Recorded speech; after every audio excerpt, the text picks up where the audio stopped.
बेरोजगार की वो ताकत है कि प्रधानमंत्री रहिए या राष्ट्रपति रहिए या लाट साहब रहिए या बाट साहब रहिए, जब चल पड़ता है तो चल पड़ता है। बेरोजगार खुद एक अपने आप में पार्टी है। और जिस देश के युवा बेरोजगारी के रेगिस्तान के मैदान में खड़े हैं और उस देश की अगर मानसिक रूप से पीड़ित बैठकर तालियां बजाएं तो न मन से न दिव्यांग है न तन से, वो फिट फट है, झकास है, ब्यूटी पार्लर है, करिया को गोर बनाता है, गोर के करिया बनाता है। हमारे देश में शिक्षित बेरोजगारों की एक लंबी चौड़ी फौज खड़ी हो गई है। हमारी शिक्षा प्रणाली काफी दोषपूर्ण है। फलतः छात्रों का सर्वांगीण विकास नहीं हो पाता है। छात्र 15 से 20 साल तक शिक्षा के पीछे खर्च करने के बावजूद भी अपने पैरों पर खड़ा होने में सक्षम नहीं है। फलतः वो कैसे देश और समाज के लिए सोच सकता है। नमस्कार, मैं हूं आशीष और आप देख रहे हैं भंडाफोर। आज मैं जिस जगह पे खड़ा हूं वो राजधानी पटना का अशोक राजपथ स्थित पटना यूनिवर्सिटी है और उस गेट के सामने में एक चाय की दुकान है जिसका नाम है बेरोजगार चाय बार। चाय का जो मालिक है वह उच्च शिक्षा प्राप्त कर चाय की दुकान खोला है अपनी भरण पोषण के लिए। ये चाय की दुकान ही नहीं खोला, सरकार के पर जोरदार तमाचा मारा है। वो पैरों से विकलांग भी है और शिक्षा के नाम पर ट्रिपल एमए कर कर एलएलबी की डिग्री भी हासिल की है। आइए आज हम उनसे बात करते हैं, उनसे जानते हैं। स्वागत है आपका सर। धन्यवाद सर। अपना पहले शुभ नाम बता दीजिए हमारे। Advocate SP Patiala. Advocate SP Patiala. जी हाँ, मेरा नाम है एडवोकेट एसपी पटियाला।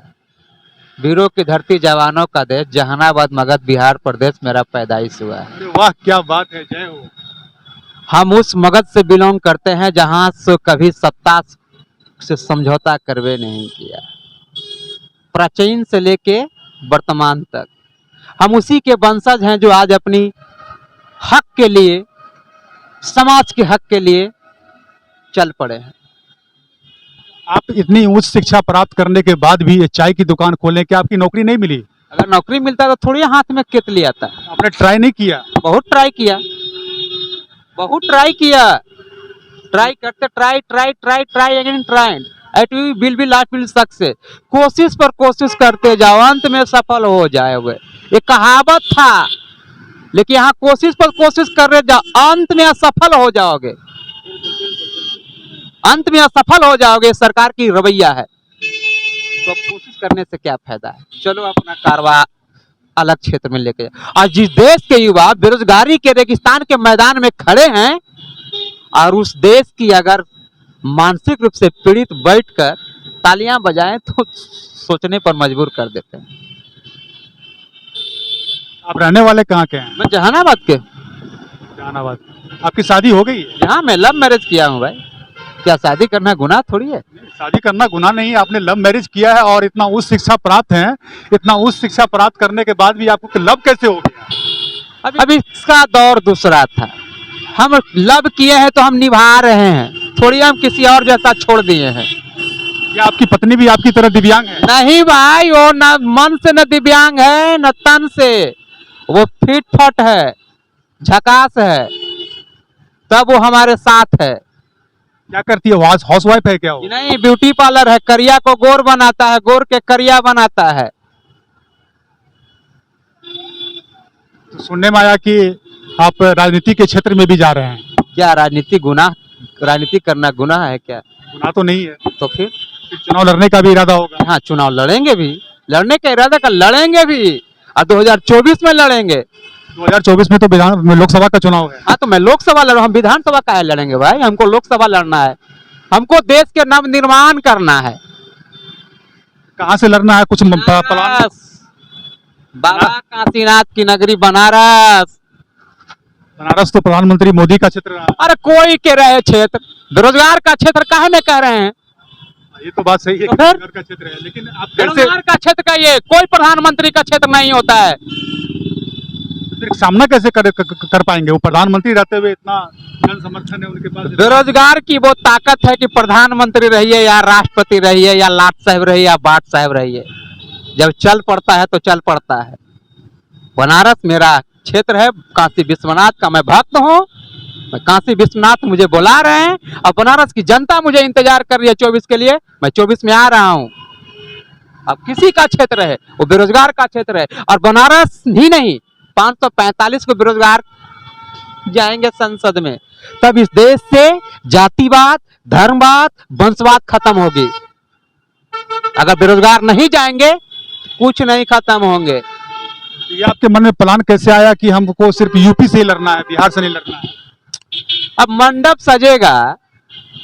हम लव मैरिज किए थे तो मंदिर में किए थे, दुल्हा नहीं बने थे, और वहां पर मंडप सजा हुआ है। कहीं और कोई जयमाला डाल देगा। इसी चलते मैं बनारस जा रहा हूँ। बनारस मंच सजी हुई है, राजनीति का मंच सजी हुई है, जयमाला तो पड़ेगा। तो अभी तो ये उत्तर प्रदेश में विधानसभा के चुनाव भी हो रहे हैं, तो विधानसभा के नहीं जानते हम, विधानसभा काहे जाएंगे। हम लोकसभा की बात करते हैं, हम पब्लिक डिनिंग की बात करते हैं। पिछला दरवाजा नहीं, अगले दरवाजा से बात करते हैं। हम अगले दरवाजा से जाने की बात करता हूँ। और बेरोजगार हैं, ज्यादा सवाल मत कीजिए। आपकी दुकान में एक स्लोगन लिखा हुआ है जो एक उदारता का परिचायक भी है। विकलांग भाई बंधु को निःशुल्क चाय, पटना विश्वविद्यालय के कर्मचारी छात्रों शिक्षकों को महीना में 1 दिन चाय निःशुल्क, और सफाई कर्मी। और मुझे प्रॉफिट नहीं होता है। मैं 3 महीना से बैठा हूँ, मुझे प्रॉफिट नहीं होता है, लेकिन जो आनंद आता है वो आनंद मुझे नहीं मिलेगा। बनारस से चुनाव लड़ने का प्रोग्राम बनाया है, बनारस में क्षेत्र भ्रमण किया आपने अभी तक? जी, कई बार गए हैं, लोग मुझे जाने नहीं हैं। अभी हम जाके खाली देखते हैं कि कहाँ पर हमारा साइकिल कहाँ कहाँ जाएगा, हम वो देख रहे हैं। साइकिल मतलब कि समाजवादी पार्टी? नहीं भाई, हम अपना समाजवादी। अच्छा, आप अपना समाज। हमर मारुतिया से बढ़िया है समाजवादिया के। जी, ये हमारी साइकिल मारुति। तो मुझे लगा कि आप समाजवादी पार्टी के समर्थक हैं। का भी काफिला जाता है तो पहले ही यही जाता है। कोई क्या औकात है तो रोक देगा। हम तो चाहते हैं कि रोज हमारा रास्ता से राष्ट्रपति जाके रास्ता क्लियर मिले हमारा। हम अपना रेस में चल जाते हैं। ये घूमेगा, इस हर गली चौराहा घूमेगा, और इसी पर केतली घूमेगा। जनता चाय का भी आनंद लेगा और 90 सेकंड में हमको भाग का फैसला भी करेगा। तो किसी पार्टी से बात हुई, किसी पार्टी के बैनर से लड़ेंगे या कैसे लड़ेंगे चुनाव आप लोकसभा का? बेरोजगार खुद एक अपने आप में पार्टी है। हम काहे दूसरा के ढोल ढोवेंगे? जब हमारा पास ढोल है तो अपने ढोलवा बजाएंगे ना। और ऑक्सफोर्ड का पढ़ा लिखा है, ऑक्सफोर्ड का विद्यार्थी है। दुनिया को जब हम दिशा दिखा सकते हैं तो हम दूसरा पार्टी से काहे लगी मदद लेंगे? अब मदद कर ही क्या तो आप निस्वार्थ भाव से करो, स्वार्थ नहीं होगा। निस्वार्थ भाव से जरा मदद करना है कीजिए। और मैं बेरोजगार भाई बंधु जो 60 से 70 करोड़ हमारे देश के युवा बेरोजगार हैं, मैं उनसे 1 रुपया मांगूंगा चंदा। अगर खैनी खाते हैं तो एक दिन खैनी छोड़ दीजिए, अगर गुटखा खाते हैं तो एक दिन गुटखा छोड़ दीजिए, सिगरेट पीते हैं तो सिगरेट छोड़ दीजिए, लेकिन मुझे 1 रुपया चंदा दीजिए, सिर्फ 1 रुपया। उत्तर प्रदेश में विधानसभा को चुनाव हो रहे हैं, आप किसकी तरफ झुकाव है आपका? जो समाज का हित करेगा उसी तरफ न झुकाएगा। मैं गोरखपुर में प्रचार करने जा रहा हूँ। किसके? चंद्रशेखर रावण का बुलावा आया है?